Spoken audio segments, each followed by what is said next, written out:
plan a Gulf Stream crossing. The Gulf Stream is a river in the Atlantic Ocean, just off the Florida coast, one that has to be crossed coming and going to the Bahamas. A good Gulf Stream crossing is fun and fast.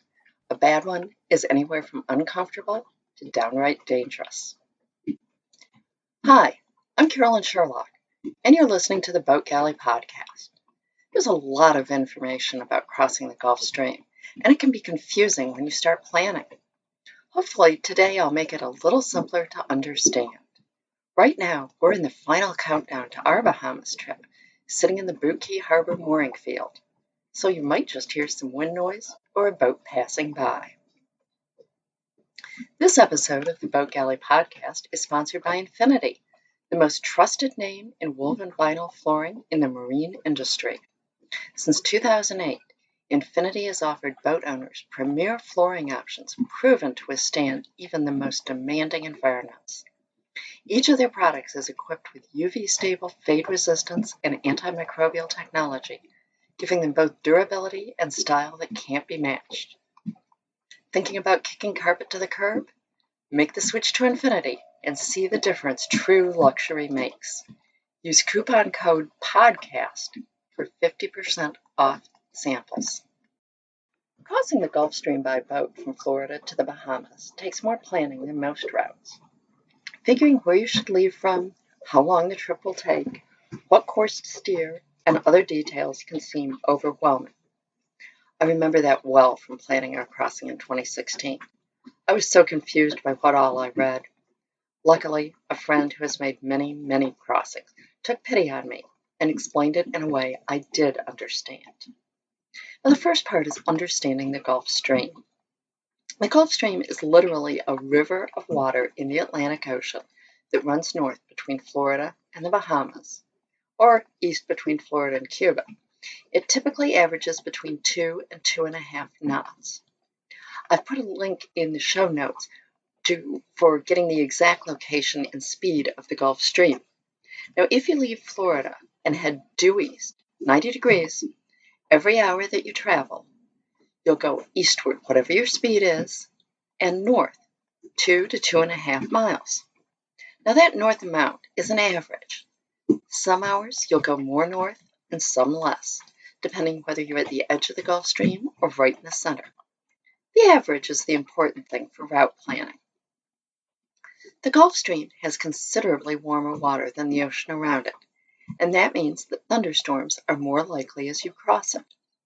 It is also very busy with lots of large cargo ships heading up and down the east coast, and many small to medium-sized boats going between Florida and the Bahamas. Crossing the Gulf Stream as quickly as possible will decrease the danger from both of these. There are 3 things to know for route planning. There are first 2 concepts. First, your heading. That's where you're pointing the boat. It's what your ship's compass will show, or it's your autopilot heading. And then there's the second. It's your course, or course over ground. That's the direction that the boat as a whole is actually moving, and that's what's reflected on your chart plotter course. With the Gulf Stream, your heading and your course will never be the same. Your course over ground will always be north of your heading. I'm going to discuss crossing the Gulf Stream from Florida to the Bahamas and the return here, but the same principles apply for Florida to Cuba and the return. But while the stream exerts influence on almost the entire trip to and from the Bahamas, it doesn't cover the entire Florida Straits between the Keys and Cuba, and thus you can get some westing on either side of the stream if you're going to or from Cuba. Now, the third thing to know, and this is really important, for crossing the Gulf Stream to the Bahamas as fast as possible, your heading should never be any amount south of due east on the way to the Bahamas, and then it should never be south of due west on the return. It was eye-opening to us to turn literally 2 degrees south of due east and see our speed over ground drop over 0.5 knot. A few degrees more, and it dropped nearly a knot. Now, if you're heading to Cuba from the Keys, you want to never be heading west of due south or due north. Okay, let's talk about planning the best route for your boat. For quickly crossing the Gulf Stream, you must leave from a point. Again, I'm talking simply about the Bahamas here. You must leave from a point south of your intended destination. But what's the minimum amount south? Okay, let's figure this out here. You measure the east and west distance between where you think you might leave from and your destination. Don't measure the actual distance between the 2 points, but just the east-west component. Now here, like we're thinking about leaving from Angelfish Creek and going to Gun Key. That's actually something like 60 miles, but it's 53 miles east-west. Now you divide the east-west distance by your average speed to figure out how long it will take you to make the east-west distance. Now our average speed without current is about 6 knots, so we know that it's going to take us about 9 hours. Now you multiply the hours by the estimated speed of the Gulf Stream to get the amount you can expect to be set north. I use 2.5 for this, which generally works well as an average. Okay, 9 hours times 2.5 knots is 22.5 miles. So our starting point needs to be about 22 miles south of where we intend to end. I look at the charts again and I figure out that Angelfish Creek is more like 15 miles south of Gun Key. Even if the Gulf Stream is averaging 2 knots, that's 18 miles of northing. That might not work, so it's time to look for alternatives. There really aren't alternate starting points on the Florida side, so I start looking on the Bahamas side. And yes, I discover there are several other anchorages up to as much as 28 miles north. So I investigate them all and mark the ones we like the most as possible stops, depending on how much northing we really do get. Also, if we travel faster than our estimated 6 knots, it'll be fewer hours, and thus we won't be swept as far north. I always plan for alternate destinations on the crossing, so that if we get swept more or less than expected, we have options already plotted and examined.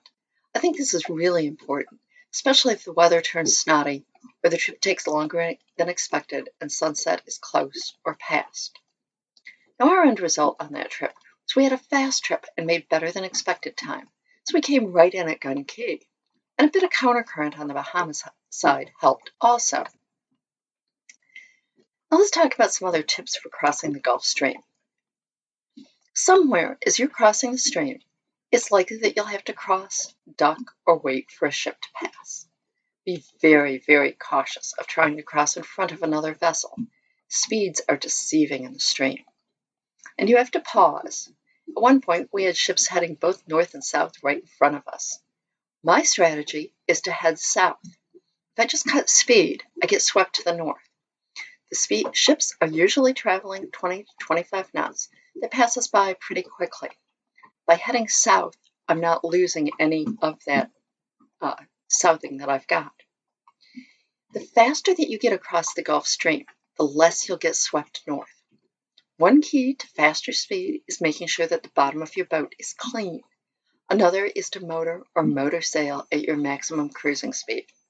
Most of us dream of pure sailing across the Gulf Stream, but it's rare to get conditions that allow for a fast crossing under sail alone. Now, should you have engine problems on the crossing and have to sail at slower speeds, be aware that you're almost certainly going to end up further north than you expected. Have some alternate destinations in mind. Now, how about crossing the Gulf Stream from Miami or Fort Lauderdale to Bimini? I know a lot of cruisers start at the Miami-Fort Lauderdale area and head for Bimini, but Bimini is actually south of Miami. That means you're going to have to do one of two things. Fight current all day, which will cut your speed considerably, or allow the Gulf Stream to sweep you north by heading due east, then turning and heading south once you get on the far side of the stream. With luck, you'll find a countercurrent to help you. Now, either option is going to add hours to your trip. You're better off with what might be called the third option. Take a day as you're waiting for your weather window and head south to a different anchorage. Which one you choose will probably be determined by your draft. If heading south first isn't practical, my personal preference is the second option, making any necessary southing on the Bahamas side of the Gulf Stream. The stream usually doesn't run right up to the islands, and there is often even a countercurrent on the east side. In this case, head due east across the stream and then turn for your destination once across. You won't follow the rum line, and your chart plotter will keep showing you being further off course until you make that turn on the far side of the stream. Now, if you do decide to fight the current route, you can simply set your waypoints as usual and steer to follow the rum line across. Your heading will change as the stream is stronger in some places than others. Be aware, however, that your speed over ground is likely to be at least a knot less than you typically average. Sometimes it may be as much as 2 knots less. Plan accordingly. Now, what about heading to the Bahamas from the Keys? If you're planning to start further south, say at Rodriguez Key, and head for Bimini or Gun Key, you'd start the planning in the same way. First, you'll figure the east-west mileage and then divide it by your average speed to know how far north you're likely to be swept. Either on paper or an electronic chart, mark a point this number of miles due south of your intended destination. Then, figure the steering course for this route. It should be less than 90. This is your heading to steer and should, on average, keep you near the rum line course to your actual destination. Because the trip is longer and you're in the stream longer, the estimated steering heading is less likely to be perfect, and you may need a little tweaking as you see how conditions are actually developing. How about the westbound route? For the return trip from Bimini to Florida, the planning was similar to our eastbound crossing. We knew we couldn't really start as far south as would be ideal. The Bimini chain just doesn't extend that far south. Our options were either to fight the current or get across and then make our southing inside Hawk Channel. Because weather in the Gulf Stream is potentially squalling, we opted to get across the stream as quickly as possible. The basic plan, therefore, was that we'd head straight across, due west, and then deal with how far north we'd been swept.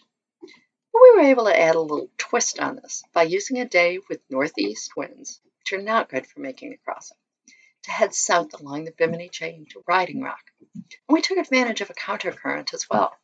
That got us about 15 miles further south than just leaving from Gun Key, but only about 4 miles south of Angelfish Creek, our target on the Florida side.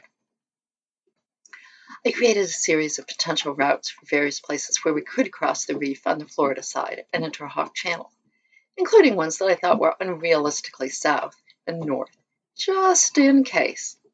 We steered due west as we crossed. Now, our chart plotter will only show one route at a time, so I began the day with the southernmost route. As we got swept north of the rum line, I pulled up the next route to the north, and so on, until we got to the reef and made our way into Hawk Channel, where we had a glorious sail south, out of the Gulf Stream and right down to Angelfish Creek. Admittedly, we would have traveled fewer miles had we just fought the stream, but I don't think we added any time to the trip. When we got out of the stream, its traffic, and its weather far more quickly.